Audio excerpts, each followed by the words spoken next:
যে আপনি একদম কন্টেম্পোরারি বিভিন্ন ইস্যুজের বাইরেও এমন কিছু বিষয় নিয়ে কথা বলেন যেগুলো আমাদের জানা দরকার। আমাদের ইতিহাস, আমাদের ঐতিহ্য, আমাদের এই দেশ আজকে এই পর্যায়ে কিসের উপর ভিত্তি করে এলো, সেগুলির বিষয়ে আপনার কিছু নিজস্ব বিশ্লেষণ আছে। আমাদের যখন স্বাধীনতা যুদ্ধ হয় তখন আপনি একেবারে টকবগে তরুণ, এবং যুদ্ধের পরও আপনি সক্রিয়ভাবে ছাত্র রাজনীতিতে যুক্ত ছিলেন, এবং সেই ছাত্র রাজনীতির পরিণতিও আপনি ভোগ করেছেন। আবার আমরা উল্টো দিকে দেখলে দেখব আমাদের স্বাধীনতার যুদ্ধের পেছনেও কিন্তু ছাত্র রাজনীতির একটা বড় ভূমিকা ছিল। অনেকে এমনও বলেন যে ওই সময়কার ছাত্রলীগ, তারা তো আওয়ামী লীগের অঙ্গ সংগঠন ছিলই না, বরং তারাই আওয়ামী লীগকে পরিচালিত করতো যে কোন দিকে যেতে হবে।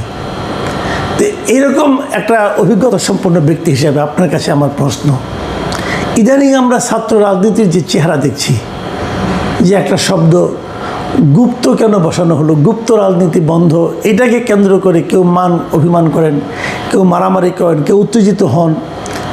তো এই ছাত্র রাজনীতির এই চেহারা আমরা দেখছি, এবং এর পরিণতিটা কি, সামনে আমরা কোন দিকে যাচ্ছি ছাত্র রাজনীতি নিয়ে? আপনার উপস্থাপনার একটা বড় গুণ হচ্ছে আপনার ইন্ট্রোডাক্টরি স্পেসটা মানে অনেক কথাই বলে দেয়, সুবিধা হয়।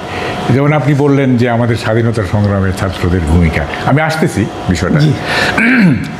আমি ছাত্র রাজনীতি নিয়ে সম্প্রতিকালে কিছু কথা বলছি দু একটা টেলিভিশনে, তো আপনার এখানে আমি একটু গুছিয়ে জিনিসগুলো বলতে চাই। সেটা দেখেন, আমি ব্যক্তিগতভাবে আমি যদিও ছাত্র রাজনীতি করেছি পুরো 69 থেকে আপনার একেবারেই 79 পর্যন্ত আমি করেছি, কিন্তু আমার লেট রিয়েলাইজেশনটা হচ্ছে এই 70+ এই বয়সে এবং বিভিন্ন অভিজ্ঞতার প্রেক্ষাপটে আমার কিছু নিউ রিয়েলাইজেশন হয়েছে। সেখান থেকে আমি বলতেছি যে আমি ছাত্র রাজনীতি যেটা, জাতীয় রাজনীতি যেটা, সেই রাজনীতির সঙ্গে ছাত্রদের সম্পৃক্ত হওয়া উচিত নয়। তবে ছাত্র সংগঠন থাকার পক্ষপাতী আমি। ছাত্র সংগঠনগুলো বিভিন্ন শিক্ষা প্রতিষ্ঠানে ছাত্র সংসদ নির্বাচনে অংশগ্রহণ করবে, সেটারও পক্ষপাতী আমি। কিন্তু সেটা আমি পরে আসতেছি সেটা কিভাবে, কিন্তু ছাত্র রাজনীতি এইটার আমি বিপক্ষে এই মুহূর্তে, মানে বর্তমান বাংলাদেশে। কেন আমি বলছি, ছাত্র রাজনীতি কতগুলি প্রেক্ষাপটে হয়ে থাকে গ্লোবালি, বা আমাদের দেশের অভ্যন্তরের কথাও যদি বলি, কতগুলি প্রেক্ষাপটে একটা একটা করে বলি। যেমন দেশটা যদি কলোনি হয়, একটা দেশ যদি উপনিবেশ হয়, তাহলে কলোনিয়াল রুলারের বিরুদ্ধে স্বাধীনতার জন্য আন্দোলন করতে গিয়ে স্ট্রাইকিং ফোর্স হিসাবে ছাত্র রাজনীতির একটা প্রয়োজন হয়, যেটা আপনি আপনার ইন্ট্রোডাকশনে বলছেন যে আমরা পুরো পাকিস্তানবাসী ছিলাম, পাকিস্তানের কলোনি, আমরা স্বাধীনতার জন্য আন্দোলন করেছি, তখন ছাত্র সমাজ একটা স্ট্রাইকিং ফোর্স হিসাবে একটা বড় ভূমিকা পালন করার তার প্রয়োজন ছিল। এক। 2 নম্বর হচ্ছে, ছাত্র রাজনীতি হতে পারে যদি সেই দেশটা টিরানি হয়। সেই টিরানি 2 রকমের হতে পারে, একটা সিভিল টিরানি আর একটা মিলিটারি টিরানি। তো আমরা ছাত্র সমাজ এরশাদের আপনার মিলিটারি টিরানির বিরুদ্ধে আন্দোলন করতে বাধ্য হয়েছে স্ট্রাইকিং ফোর্স হিসাবে। আবার আপনি যদি বলেন গত 17 বছর এই যে সিভিল টিরানি, সেটার বিরুদ্ধেও ছাত্র সমাজ আন্দোলন করে, তাইলে 2 নম্বর হচ্ছে যে টিরানি থাকে, তাইলে ছাত্র রাজনীতি হইতে পারে। আরেকটা প্রেক্ষাপটে ছাত্র রাজনীতি হয়, এইটা কোথায় হয়েছে আমি বলতেছি, সেটা হচ্ছে যে কোনো সমাজে যদি জনগণকে প্রতিনিধিত্ব করার মতো কোনো আর্টিকুলেট পলিটিক্যাল পার্টি না থাকে, কোনো আর্টিকুলেট মিডল ক্লাস না থাকে, যদি সিভিল সোসাইটি না থাকে, তাইলে সেই ভ্যাকুয়ামে ছাত্র সমাজ একটা এনলাইটেন্ড ফোর্স হিসাবে হেড ভ্যাকুয়ামটা পূরণ করতে পারে। সেটা আমরা দেখছি আসামে অল আসাম স্টুডেন্ট ফেডারেশন তারা মুভমেন্ট করছে এই আর্টিকুলেট পলিটিক্যাল পার্টির অভাবে তারা করছে, এবং আপনি জানেন যে প্রফুল্ল মাহান্ত মুখ্যমন্ত্রী পর্যন্ত হয়েছিলেন। এইটা একটা হইতে পারে। 4 নম্বরটা হচ্ছে, যদি ছাত্র সমাজ বা ইয়াং জেনারেশন মনে করে যে সমাজে কিছু নতুন ট্রেন্ড তৈরি করতে হবে, সেট করতে হবে, তাইলে তারা করতে পারে। যেমন আমরা দেখছি 60s ইন ইউরোপ আপনার পরিবেশবাদী আন্দোলন হয়েছে, যুদ্ধবিরোধী আন্দোলন হয়েছে, তারা একটা পলিটিক্স করছে।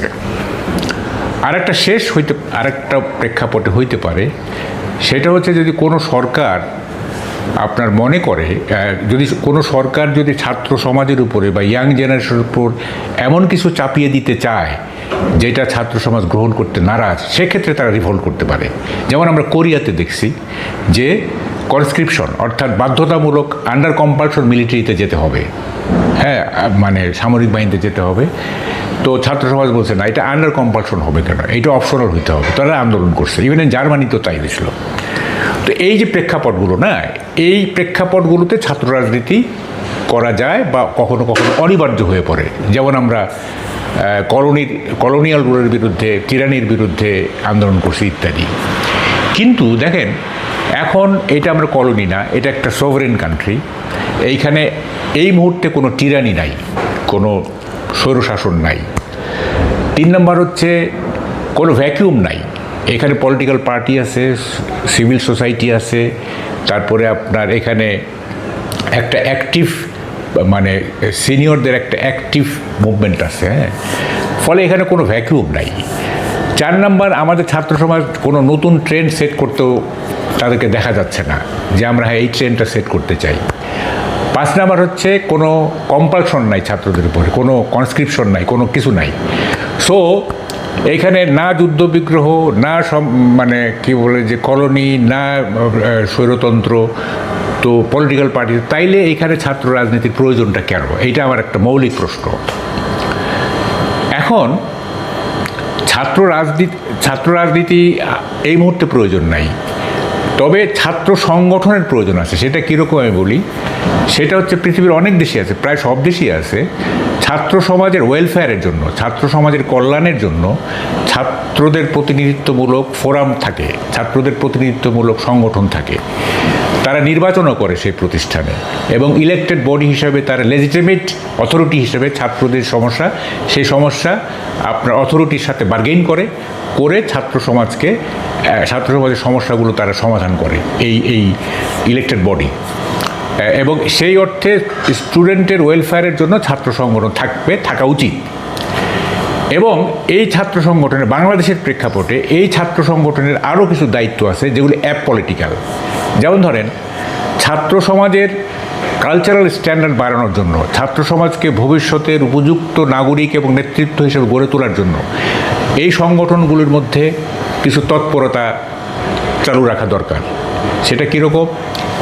যেমন একটা ছাত্র সংগঠনের মধ্যে স্টাডি ফোরাম থাকতে পারে, ডিবেটিং সোসাইটি থাকতে পারে, আবৃত্তি সংঘ থাকতে পারে, ভালো সিনেমা দেখার জন্য সিনে ক্লাব থাকতে পারে। এই ধরনের কি বলে যে সংগঠনের ভিতরে সংগঠন, ছোট ছোট সংগঠন, এইগুলি হলো, এই চর্চা হলেও হবে কি, আমাদের যে সমস্ত পেরিফেরি থেকে যে সমস্ত ছাত্র সমাজ আমাদের ঢাকা শহরে আসে, ঢাকা ইউনিভার্সিটি ভর্তি হয়, যাদের কালচারাল স্ট্যান্ডার্ড সেরকম উন্নত করার সুযোগ ছিল না, তারা একটা প্রক্রিয়ার মধ্য দিয়ে নিজেদের কোয়ালিটি চেঞ্জ করতে পারবে এবং ভবিষ্যতে একটা নেতৃত্ব দেওয়ার মতো তারা যোগ্য হয়ে তৈরি হবে। আমি একটু বলি আপনাকে, এখন আমাদের দেশে এই মুহূর্তে যে ছাত্র রাজনীতি বলেন অথবা ছাত্র সংগঠন বলেন, এখন আমরা তো দেখতে পাচ্ছি যে এখানে ছাত্র সংগঠনের নামে ছাত্র রাজনীতি চলছে। এবং এই ছাত্র রাজনীতি যেটা চলছে, এরা কি মানে একটা মূল রাজনৈতিক দলের মানে আপনার লাঠিয়াল হিসেবে কাজ করছে? না, এটা তো আমরা দেখতেই পাচ্ছি।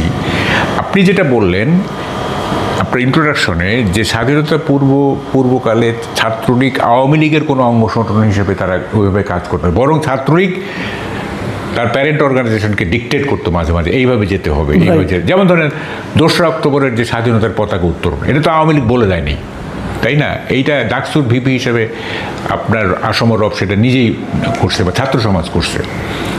তো যেমন স্বাধীনতার ইশতেহার পাঠ আর সাধারণ সিরাজের পাঠ করছিল, এখানে তো আওয়ামী লীগের কোনো ভূমিকা ছিল না। যাই হোক, তাহলে সেই ছাত্র সংগঠন একটা রাজনৈতিক দলের অঙ্গ সংগঠন পরিণত হলো কেন এবং কবে থেকে? এইটা শুনেন, এইটা হয়েছে কি, মানে স্বাধীনতার পরে আপনার এই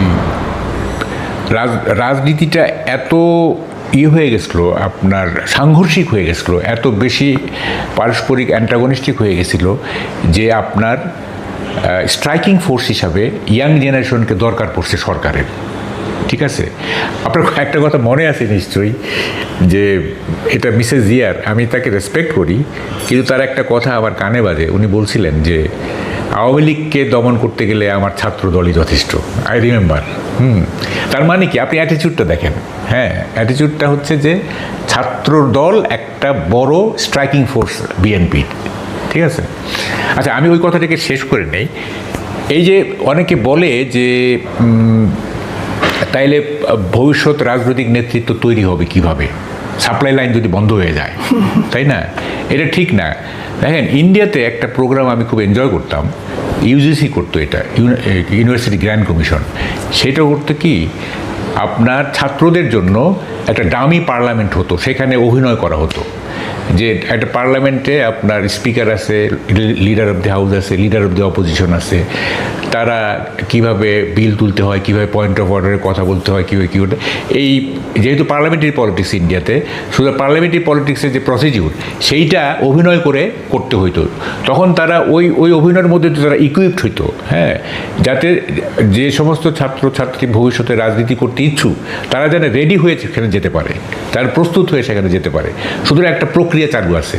তা আমরাও ছাত্র সংগঠনগুলির মধ্যে এই প্রক্রিয়া চালু করতে পারি যে রিয়াল পলিটিক্সটা আমরা করব ছাত্রত্ব শেষ হওয়ার পরে, আর ছাত্রত্ব থাকা অবস্থায় আমরা পলিটিক্সটা কীভাবে করতে হয়, পার্লামেন্টারি পলিটিক্স কীভাবে, সেটার আমাদের একটা প্রশিক্ষণের মতো হইতে পারে।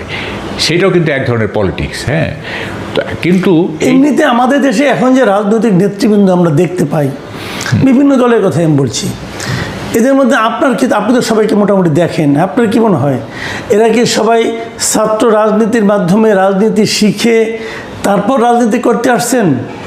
না না না না না না, একেবারেই না। দেখেন, বাংলাদেশের ছাত্র রাজনীতি আমি একটা উদাহরণ দিলে আপনি বুঝবেন। একটা গ্রাম থেকে ছেলে আসলো না, সে ঢাকা ইউনিভার্সিটিতে ভর্তি হইল। ঘটনাচক্রে সে একটা ছাত্রলীগ নেতার সঙ্গে পরিচয় হলো, ঘটনাচক্রে। তো পরিচয় হওয়ার পরে সে ওই নেতা তার দেখভাল করতেছে, হয়তো তাকে হলে একটা সিটও দিল, ইত্যাদি করে সে কিন্তু ছাত্রলীগ হয়ে গেল। হ্যাঁ, সে তখন হলো কি, সে হলো বঙ্গবন্ধু বিশাল নেতা, অমুক তমুক, জিয়া রহমান হচ্ছে রাজাকার, এই সেই ইত্যাদি।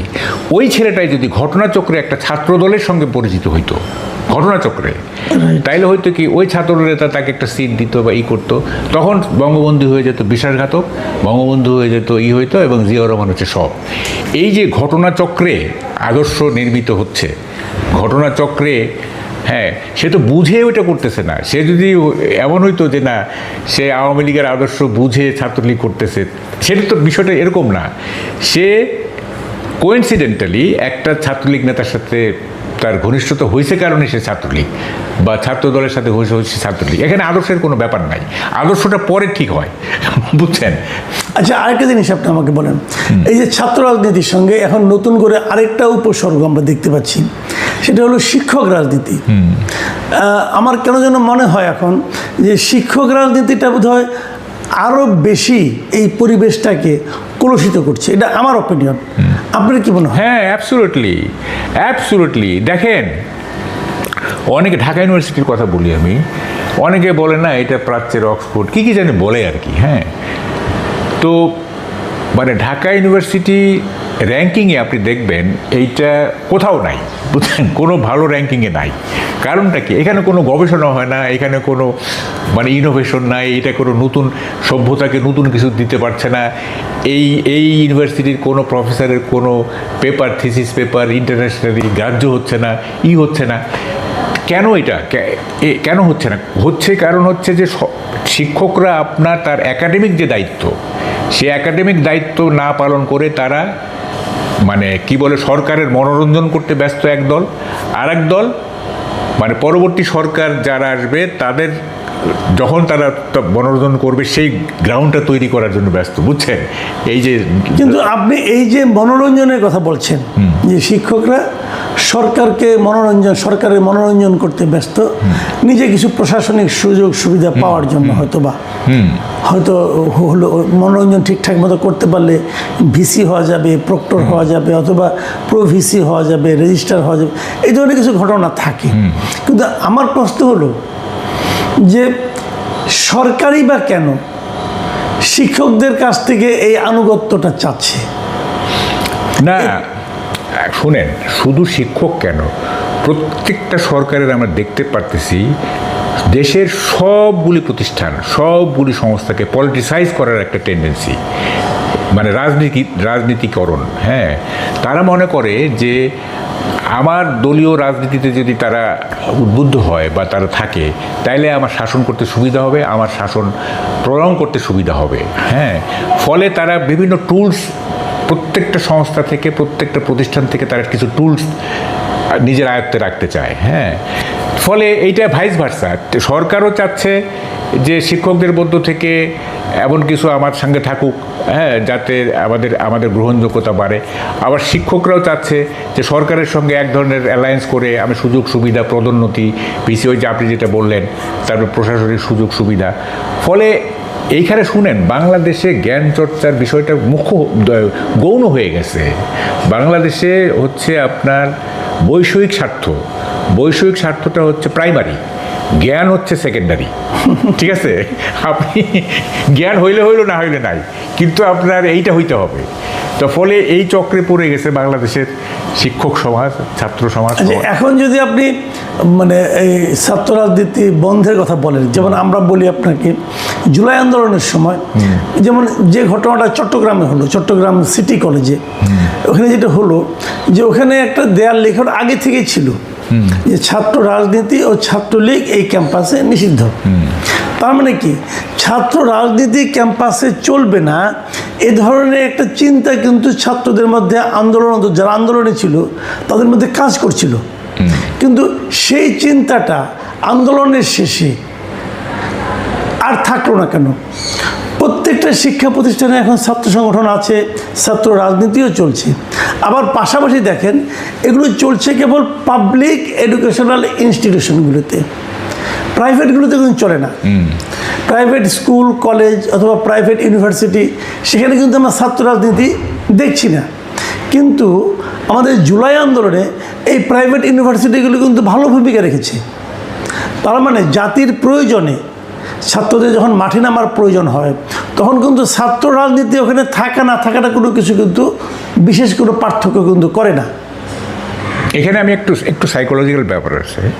দেখেন, প্রাইভেট ইউনিভার্সিটির যে জুলাই আন্দোলনের নাম ছিল, এইটা একটা গ্রেটার কজ ছিল, না একটা বড় ধরনের কাজ ছিল।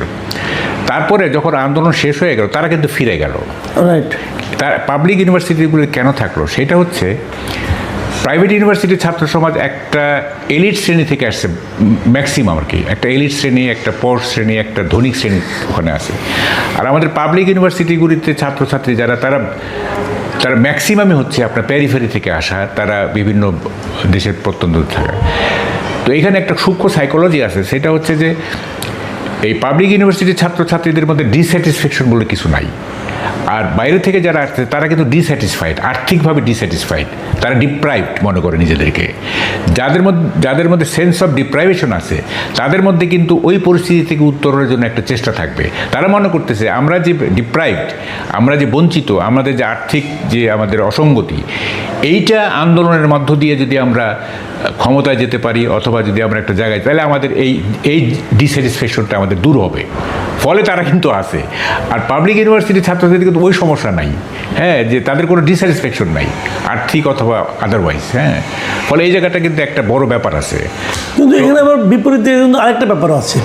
আরেকটা ব্যাপার এরকম যে এই পাবলিক ইউনিভার্সিটি যেগুলো আছে, এগুলি তো আপনি বললেন যে গ্রামের থেকে আসে, একদম প্রত্যন্ত অঞ্চল থেকে আসে, মফস্বল শহর থেকে আসে।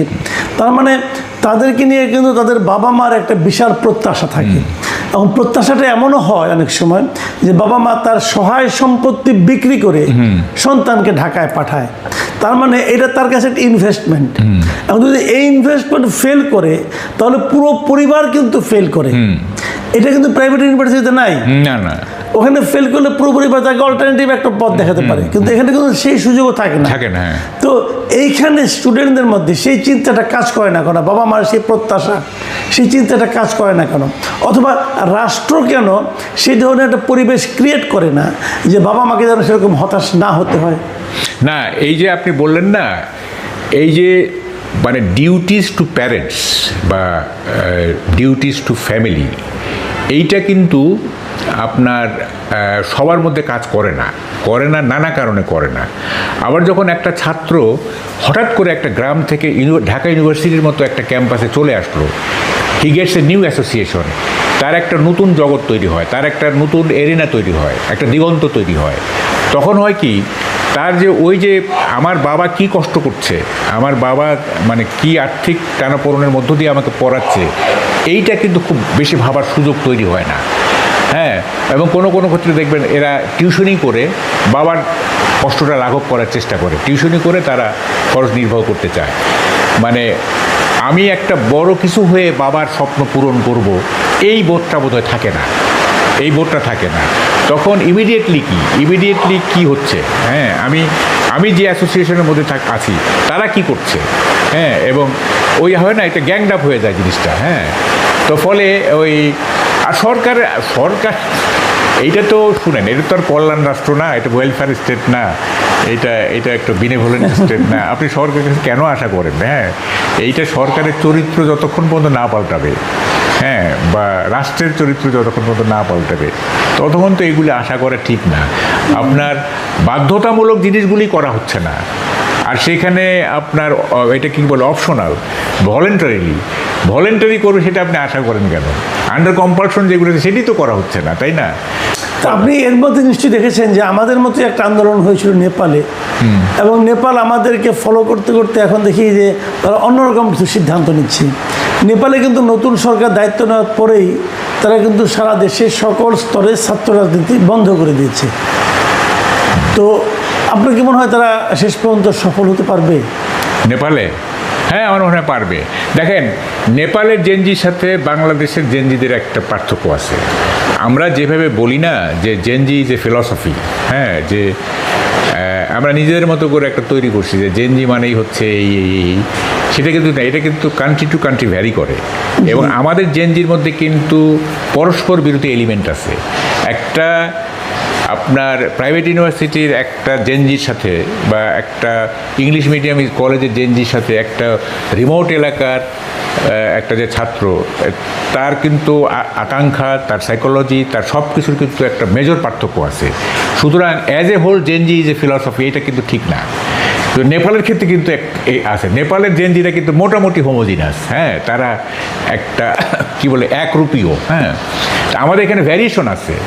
আপনি দেখেন যে আমি এক কথার কথা বলি, যেমন ধরেন যে হান্নান মাসুদ না, উনি আসছেন একেবারে রিমোট